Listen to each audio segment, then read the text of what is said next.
My love for you was so big that after you, I don't think that I will ever love someone like I love you. Ever. You understand what you did? That baby's mine, right? What the did you say? If the baby is Dane's, praise God, because I can finally just get the hell out of this, you know? Because I don't want to be chained to a demon. The pretense is well and truly over. Any hope that Matt and Jasmine might be able to live a happy family life has completely vanished. You see, neither want this life. Matt, it turns out, is practically praying that he's not a father. But it's a bit late for that now, isn't it? Isn't it? Well, let's rewind to the start and catch up with Gino, Jasmine and Matt, where we left them in the last episode, with Matt and Jasmine outside arguing, and Gino unexpectedly interrupting them. Why are you crying? Life. What do you mean? No, I really want to know. Why are you crying? I don't know how much Gino has had to drink, but he almost seems concerned for Jasmine. Remember, Matt and Jasmine have been fighting because Jasmine is upset that Matt has said that their relationship has an expiration date. And Gino's concern seems to touch Jasmine. In fact, it touches her so much that she actually answers him. No one cares about how I really feel. Lord. Go back to the house. I'm fine. Now, Gino continues pushing to find out what they're talking about, and eventually, Jasmine admits that they're arguing about getting married. She tells Gino that she doesn't want to get married again only to get divorced. And anyway, she adds, I'm not even sure about Matt's intentions. I don't even know if Matt really wants to marry me because he loves me or it's just because his mom and his Romanian community. Why exactly would you share such personal information with your ex? I just can't get my head around this dynamic. Now, Jasmine again tells Gino to go back inside, but this time with a bit more empathy. She says it's cold, but of course Gino denies feeling cold. And that gives Jasmine a flashback to her time in Michigan, where of course temperatures are much, much colder. Remember, she hated her time there, hated it so much in fact, that she still frequently checks the Michigan weather forecast in order to feel better about her new life. And you have the largest winter ever. I was checking the temperature every day.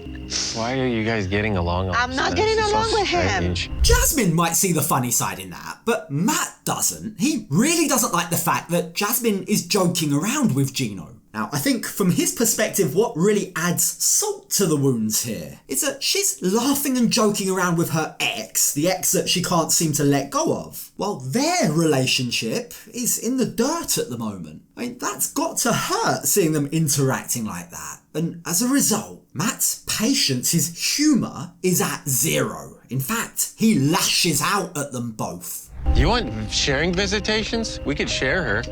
If she wants to hang out with... Stop it. All right. It's not a joke. You are trash, really. Yeah, I'm not sure that's a particularly good suggestion, Matt. I mean, you tried sharing her once before, and look how that turned out. Now, on a serious note, as much as Matt might be hurt, talking about her or treating her like property isn't okay. Now, with Matt and Jasmine then departing in a taxi, the next time we see them the next morning at the tell-all studio, it looks like things back at their hotel really didn't improve. You see, they're both still sulking, they aren't really talking to each other. But Jasmine does tell Julia something interesting, something that Matt's mum told her before they came on this tell-all. She said, if you cannot be his wife, like I have this good Romanian woman, like I want Matt to be with. Oh, that's his up. Yeah, that explains a lot, doesn't it? Remember, in last night's fight, Jasmine just seemingly randomly brought up Matt's mum. Your mum would be happier if we don't live together, Matt, because that way she can rest easy that her little boy isn't going to hell, she said. And now it makes sense why she feels that way. Clearly, Jasmine doesn't get on with Matt's mum as well as she used to. Now, Jasmine goes on to tell us, Matt's mum even showed her pictures of this Romanian girl. But get this, it gets worse. This isn't just any old random girl that his mum is trying to set him up with. It turns out Matt and this lady actually have a history, but more on that shortly. For now, everyone heads to the stage. And talk quickly turns to Matt and Jasmine and how he won't wait around for her forever. She sounds like she never wants to get married again. She just wants me to accept anything that she gives me, right? But at the same time, she wants me to be committed. I don't even know what to make of it. Look, I get that Matt might be tired of waiting around for a commitment, right? But he should have spoken to Jasmine about that. Bringing it up for the first time in front of everyone wasn't the right way to approach that subject. Now, Jasmine maintains that they've never spoken about this before. Blindsiding her like that in front of everyone was hurtful, she says. Like, she's very clearly annoyed and angry about how it all went down. But as for Matt, he's also angry, but for very different reasons. You guys are like flirting with each other. I don't know what's going on. We're not flirting. Flirting? At one point, he comes outside asking her questions about how she feels. Matt, completely understandably, didn't like being caught in the middle of that. But both Jasmine and Gino deny that there was anything weird going on. In fact, as Gino points out, this is most likely going to be the very last time they ever see each other. And that realisation comes as music to the ears of some cast members. Can we stop talking about it? I'm so tired to hear about Gino and Jasmine every day. I am tired to hear your voice, Gino, even. Shut the up already. I mean, she could have probably expressed that slightly differently, slightly more sympathetically, but she's not exactly wrong, is she? I think at this stage, Yara feels the same way as many of us do. It is well and truly time for them all to move on. Now, with that, the conversation in the studio does move on to other couples. But when we join them later on that evening back at the house, Gino has something he wants to show everyone.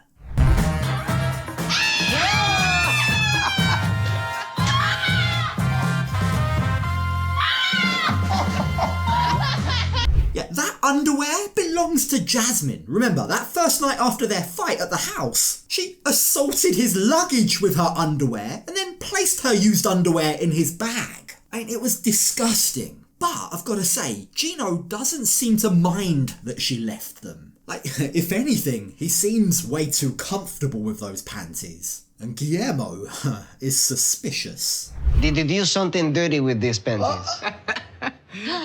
That's a yes? They feel wet, right?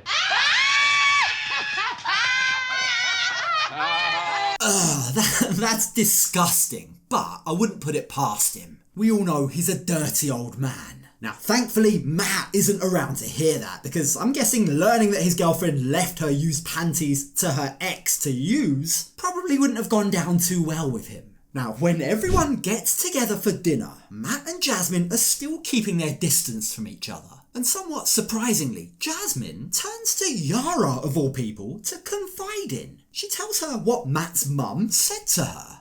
She told me when you started living with Matt, he was like with a Romanian girl, and I thought that he was gonna be with her.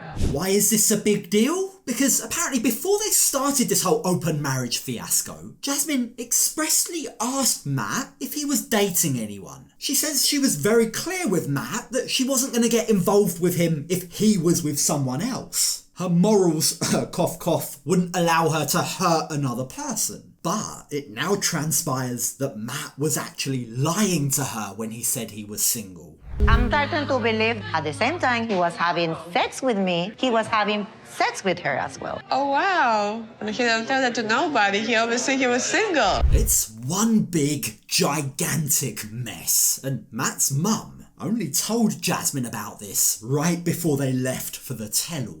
This is brand new information for her. Like, she and Matt haven't even really talked about it yet. So, realising that there's no time like the present, Jasmine grabs Matt and asks him to go outside with her. Now, Jasmine wants answers, and practically the first thing she asks Matt is whether or not he was still sleeping with this Romanian girl when he first started sleeping with her. I wasn't dating anybody. But you were with Elizabeth. You were I having don't sex know. with I'm her. not sure if I was or not. If it was over, I don't remember. Look at me and that. I'm trying. Sorry, but that is complete bull. There's no way in the world that you can convince me he can't remember. I mean, regardless, whether or not he denies it, his mum has pretty much spilled the beans anyway. Things were a heck of a lot more serious than he let on, and Jasmine, wanting to know exactly how serious they were, asks Matt if he ever considered moving in and living with this girl, to which he admits, yeah, I might have moved in and lived with her for a few weeks if my lease was up. I mean, just as a place to stay. So you were gonna move with her. You were me and you were her in all possible ways. It was over a year ago. I don't give a Yeah, so Matt had a full year to come clean, but he didn't. He was considering moving in with this girl, but when Gino kicked Jasmine out and she moved in with him, he changed his plans. And he's been hiding that from her, lying to her by omission for a very long time. So how does Matt defend himself? Well, get this, he says he used to be a player. I used to juggle multiple women at a time, far more than just 2. Heck, only having 2 women at one time wasn't a lot at all for me, he says. The way Matt introduced himself to me was like a ladies' man. Like, I can get whatever girl I want. I've done 5, 6 of them at once. They're in love. They're chasing me around. What the do? Oh, wow. I'm being honest. So lucky them to have you. I'm just telling you. Now, to the camera crew, but not to Jasmine crucially, he does admit that what he did was stupid. But his tone changes when he gets back to the house, and especially when he sees Jasmine talking to Gino. Gino, I think that you won't have to deport me. I think I'm gonna self-deport myself. I've been serious. Now, keep in mind that Matt is standing to one side, listening in on this conversation, and he interprets what Jasmine has just said as her seriously telling Gino that she's about to leave him. Like, he doesn't interpret that as being an empty threat. He believes that she's gonna follow through with it. Matt jumps into the conversation and says this. Go back to Gino. You don't have to keep giving me a headache, dude. Gino, would you just forgive her and take her back for the love of God? Shut the up. That is not up to you now.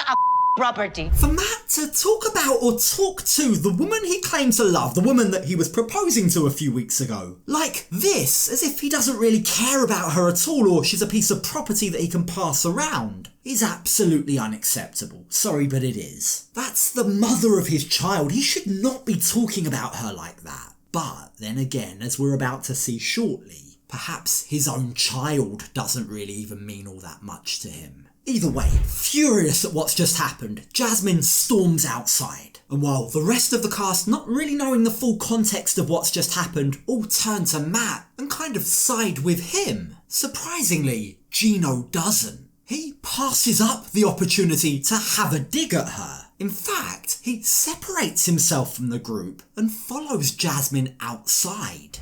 So what's going on? You were there, you know, you were listening. You really betrayed me and you lost all my trust. And I mean, you kind of made your bed.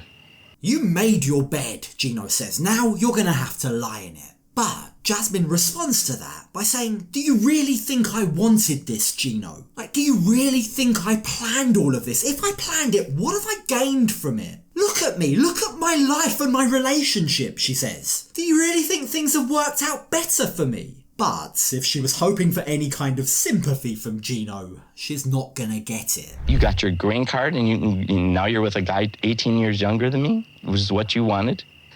And, now you're happy. Sure? Yeah, Jasmine doesn't exactly look happy to me. Now, Gino says that she looks loving and happy with Matt. He might think that she is, but she denies it. She never planned on having a relationship with Matt, she says. She never wanted to be with him. Like, she admits she put her marriage at risk with the whole open relationship thing. But Matt was only ever meant to be a buddy. He was never meant to be the guy she ended up with, she maintains. I've been forced to be with him, but I didn't want to be with him. What the you're talking about? I never wanted to be with Matt. Even now that I have a child, I don't even know if I want to be with him. I mean, what a gigantic show of a mess this is. Ain't these three, with all of this drama, have really messed up all of their lives here, haven't they? My heart bleeds for the poor innocent baby caught up in all of this. Now, Jasmine tries to turn this all around. She wants to know if what cousin Dana said is true. Did you only marry me just so that I could stay in the States? Did you deep down know that we weren't right for each other? But Gino denies that. He says he loved her and he wanted to marry her.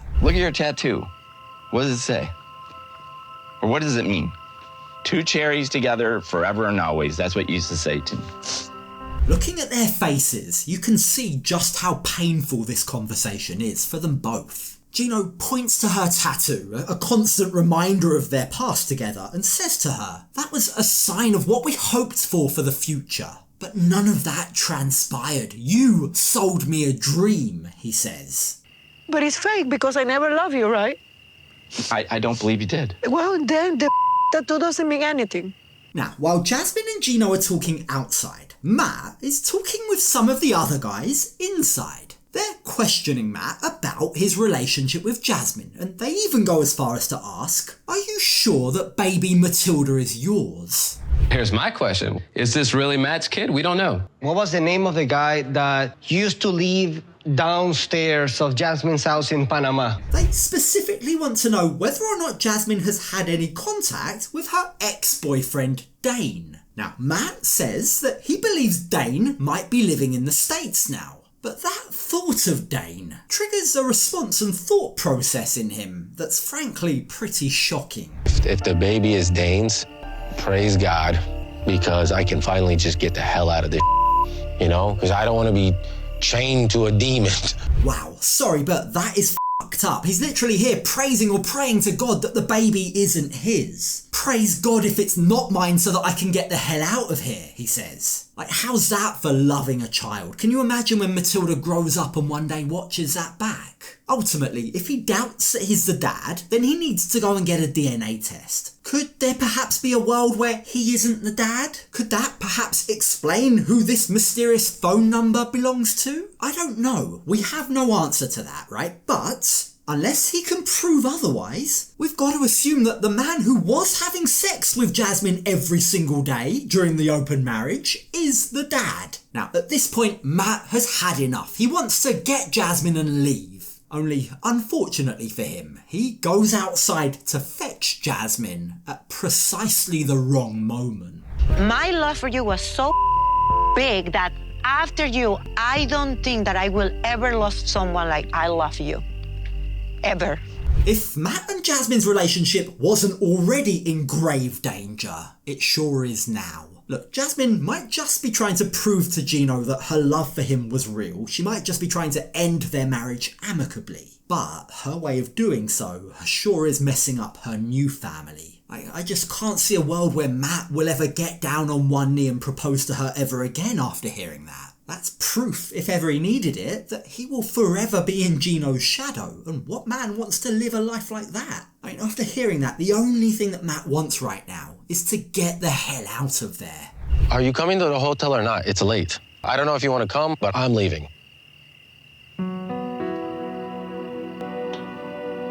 And just like that, Jasmine and Gino part ways for what may well be the very last time. Now, while Matt and Jasmine go outside to wait for their taxi, Gino heads upstairs to pack his bag. He's surprised by how the conversation went, but he's left feeling like what he needed to say has now been said. He can now move on. That was it. I'm not going to ever see Jasmine again. I feel like I got closure for myself as far as what I wanted to say to her. That's what I really wanted because I couldn't be happy until I got through this. He might feel like he can now begin to heal, but it's a completely different story for Jasmine and Matt. You see, while in their car on the way back to their hotel, Matt says that they can go their separate ways. If you want to leave, you can, he says, but I want to know what we're going to do about the kid. Yeah, that's how he says it. Not our kid, not Matilda, the kid. Yeah, but what are we going to do about the kid? Say That what you baby's did. mine, right?